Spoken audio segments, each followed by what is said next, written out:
We're joined by UConn head coach Hurley. We'll ask Coach Hurley to begin with an opening statement, then we'll take some questions. Coach. Yeah, I just wanted to thank the the folks, the welcoming committee, the great people of Phoenix that met us when we got in. That was to stay out there for us. Really made it really special. And my brother was right. You got incredible people out here in this Phoenix area. I know he loves it out here. And then thank Dan Gavitt for being out there. He's always been great to me. And so we appreciated that welcome yesterday. First question is going to be on the left side. Dana. Dana O'Neill with The Athletic. Dan, how was your flight? It was not. You know what? It was nice. You know what? It's like I had a lot of thoughts because I've had a lot of time to think, just in a stationary situation. But it's like I think what goes through your mind once you're done, kind of complaining and cursing and muttering and trying to, you just start saying to yourself, like you don't really deserve to show entitlement. It's such an honor to get a chance to, and a once-in-a-lifetime experience to go play in a Final Four, coach in a Final Four, that, it's just, once kind of that edge wore off, you start, lucky to be here. We're lucky to get an opportunity to come play in the Final Four. And then who doesn't deal with problems with the airlines? I mean, people deal with it during the holidays, and it's just, it's something that you just got to get through, but it sucked. Up front and center. Dan Dalmamori from The Current.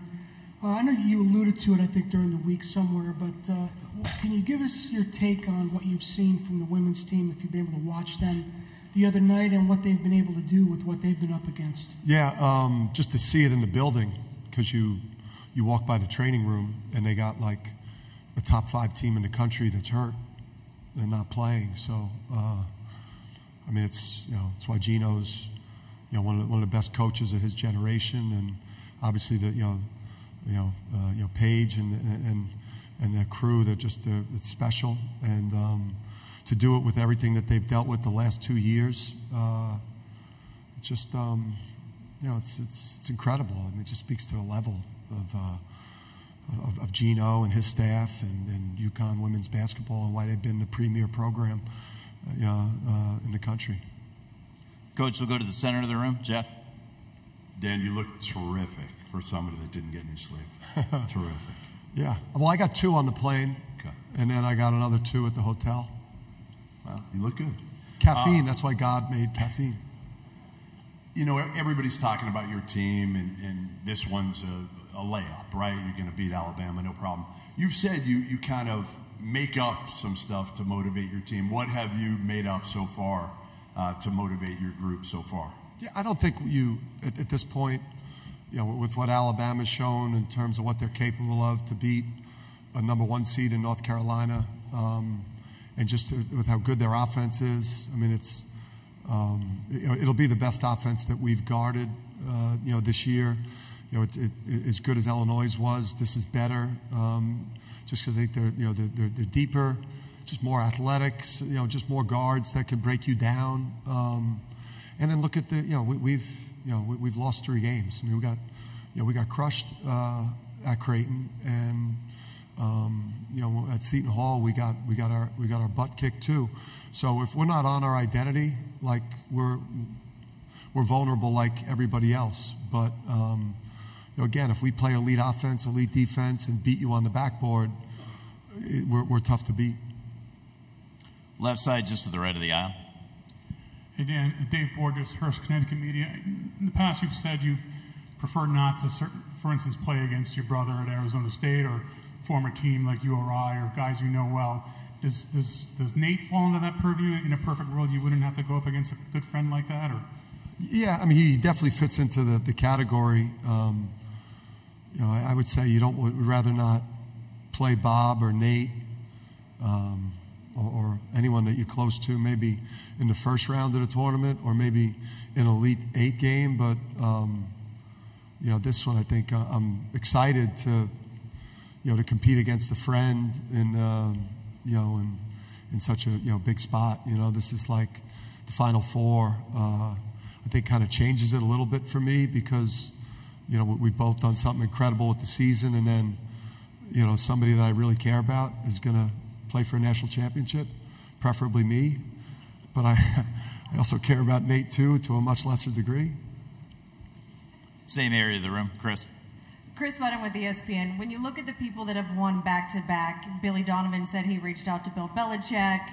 Kirby Smart at Georgia did a deep dive into the New Zealand All Blacks. I'm wondering who you've reached out to, who you've studied on how to sustain success. Yeah, Bill. Billy Donovan. I got talking to him immediately. Really a week after the season ended last year, and I kind of hit that emotional crash when it's over and it doesn't feel like maybe what you thought it would in terms of that sustained euphoria kind of disappeared quickly. So we talked a lot about that and just the emotions of it all, and then then the mindset with the team. The difference is I had a whole new team basically. Coach K and Billy Donovan, the last two coaches to do it. They returned pretty much intact an entire dominant team, and we've done this while losing five of our top 7 or whatever it was scorers, and only taking 1 in the portal. So doing it through player development and doing it through trusting freshmen and strategic portal. So it was different, and I'd say that we did talk about reigning and defending more than I was told to, because actually, what we talked a lot about with Tristan, Donovan, and AK Caravan was you guys got a chance to make history at a place that is impossible to make history. And that was probably what we leaned into a lot with that returning core that could have been complacent because, been there, done that. Final Four, national championships, I did it already. Why do I got to push so hard? Well, you got a chance to make history in a place that is impossible to make history. Back of the room to the right of the aisle. Kyle Tucker with The Athletic. Sorry, Kyle. No, you're good. In a Final Four that's got a bunch of really unique big guys, what makes your guys special? Yeah, I just think his impact all over the court because he moves so well and he's got such great mobility, Donovan, and he's got the motor and the feel. He could really pass, so we can move him around offensively in terms of 5 out or passing out of the post if he commands a double team. He's devastating in the ball screen game because he puts so much pressure on the rim as a roller, changes the gravity of the court that way. And then obviously, running the court in transition, the threes that he creates in the driving lanes because of his presence is a game changer. And then the defensive end is where he's at his best.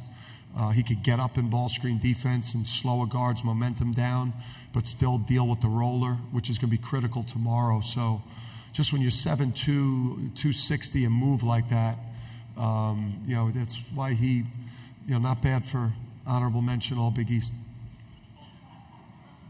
Back of the room on the left, Fanta.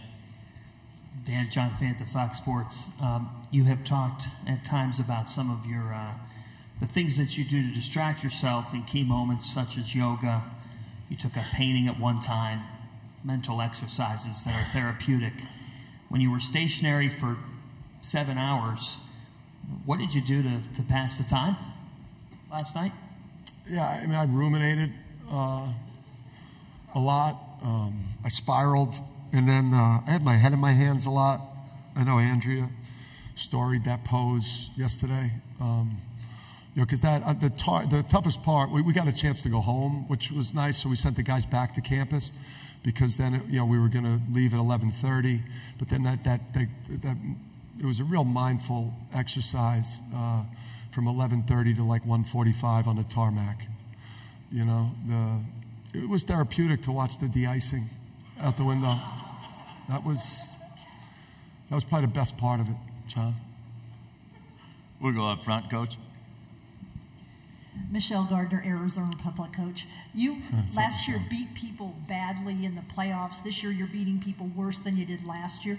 What's enabled you guys to just sustain that level of play and literally not have any close games?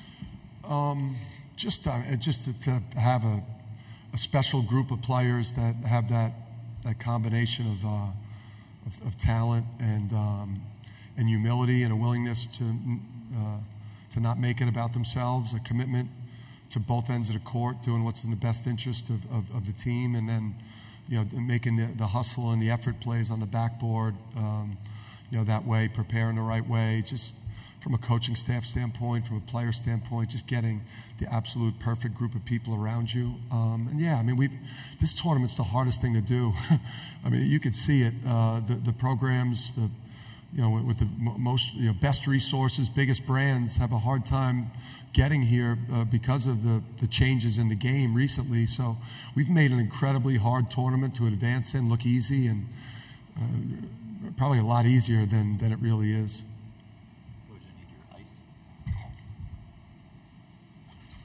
Pay no attention to what's happening at this time. We're going to go to Matt and then Dan. Matt Norlander, CBS Sports. As you watch the de-icing solution kind of wash over the plane, I do have a genuine question for you, knowing how you are wired, Dan. Your players landed at about 6:15 body clock time, East Coast time. What adjustments have you made, if any, to get them? Dan, you paying attention? Yes, I'm listening. We're also de-icing. You know what? Yeah, exactly. I can wait? No, I'm listening. Okay. I got you. I'm following you. What adjustments have you made when it comes to prep? Obviously, they have no media availability here today, but you care a lot about the details and all that, so I'm wondering what adjustments I know you're very keyed into to prep for Saturday night's tip. Yeah, we pushed things back a little bit, maybe like an hour and 15 today. The guys were able to sleep in a little bit.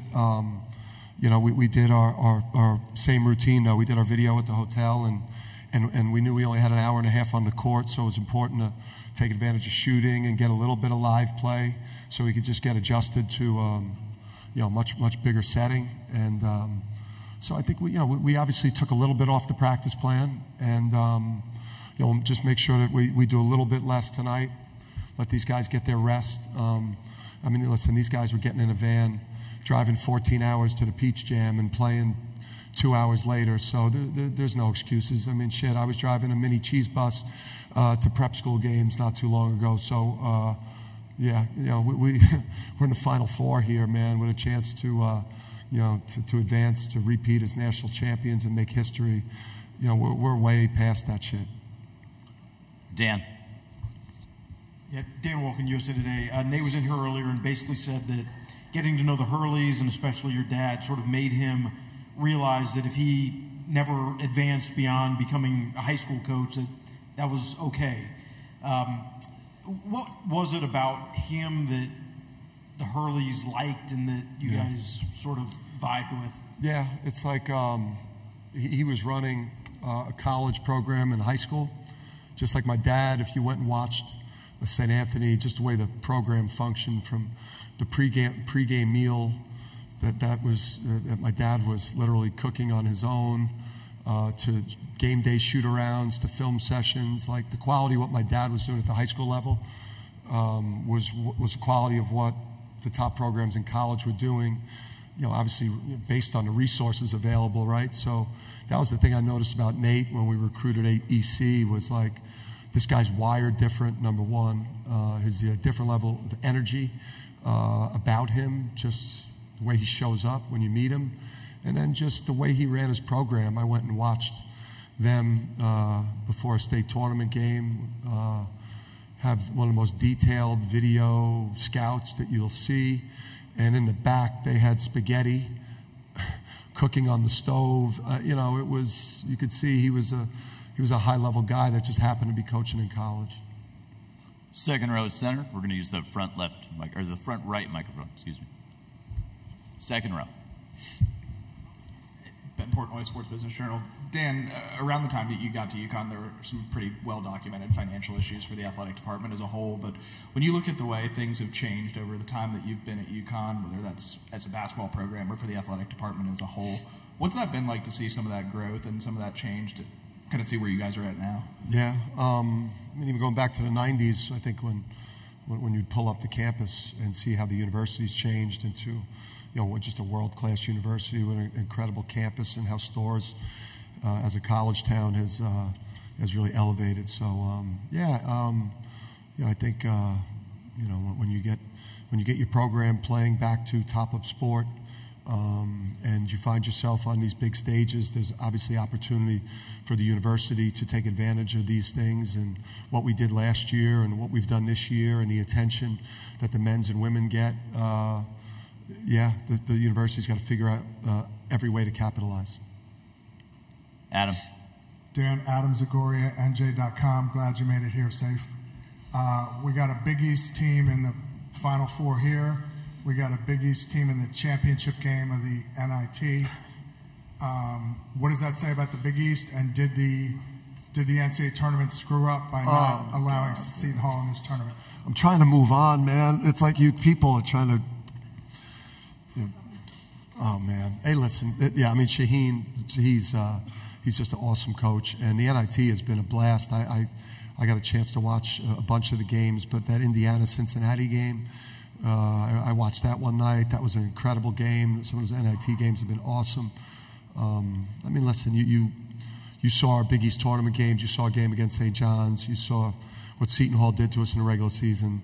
You saw the season that Providence had, the high-end wins. Those teams, very well, could have, should have been in the tournament. Obviously, there's things that we got to do as a league better. You got to look in the mirror too. Across the board, you got to win non-conference games. You got to win big non-conference games, and then you can't lose bye games like nobody. Can't do stuff like that too. So as a whole, in the entire league, it's got to come through in the non-conference. But obviously, there was more teams deserving. But a lot of teams, there were some bids that were stolen. But listen, some of our hardest games this year have obviously come in the Big East. So yeah. You said it. Front row on the left side, Coach. Hey, Coach. Blake Neiman, Sun Devil Source. Kind of the full circleness of Bobby here, and he said yesterday that he'd roll out the red carpet for you guys, and you just being welcomed here. Can you just kind of talk about the full circleness of him trying to go back-to-back as a player, and then you guys now being back-to-back Final Fours here and doing it in Bobby's college town? Yeah, it's awesome to be out here, and I see why Bob loves it so much, and obviously, the time I'll spend with him the next couple days, him sabotaging these other programs for me at his site there is going to give me a distinct advantage too, which I appreciate from Big Bro. And it's just you could see why he loves it here. You could see why he values his job here, and I think when he's in a position, to have all the resources that a lot of us at this Final Four have, when he has that at his full disposal, he'll be up on this dais, and someday I'll be supporting him. Final question for Coach. Let's go over to the front row, UConn Radio. Wayne Norman, UConn Sports Network. Last week, you really sang the praises of Tristan Newton being one of the greatest guards in UConn history. I'm just wondering, do you think he's playing better this year than he did last year? Because he knows the plays better, he knows where the open man's going to be. Do you feel he's made a big step from last year when he was great to this year? Yeah, he's made a big step, a lot more on his shoulders from a leadership standpoint. Adama, Andre Jackson's like one of the great leaders all time in sports. Adama, by example, led like few men, could lead. That guy, Hawk was quietly, a tough guy with obviously game-changing abilities. Joey California, Naheem Aline, they were like older men who were great rotation pieces. So, Tristan lost so much of his wingmen and had to assume so much responsibility and be, last year he was a fourth starter, fifth starter to now the driving force, behind this team. So it's just, with the guys that chose to come back, like Donovan, who could have been a top 20 pick but came back, and now it looks like that bet on himself and us is going to pay off in terms of where his draft stock is. And Tristan, this has gone exactly the way we told Tristan after the draft combine. Every reason why he should come back to school has absolutely come to fruition, and you just love when it works out that way. It makes, obviously, it's that bond between you greater. It's going to help in recruiting. And then, he is. His career as a guard at UConn, again, I don't know what happens from here with him. I think he's got a great chance to play in the NBA for a while. But just, guards having worn the uniform with what he's done in terms of winning and accolades, it's tough to beat his 2 years of accomplishments. Thank you, Wayne, and thank you, Coach. Thank you. See you back here tomorrow afternoon. Slip on the water. There's all water now.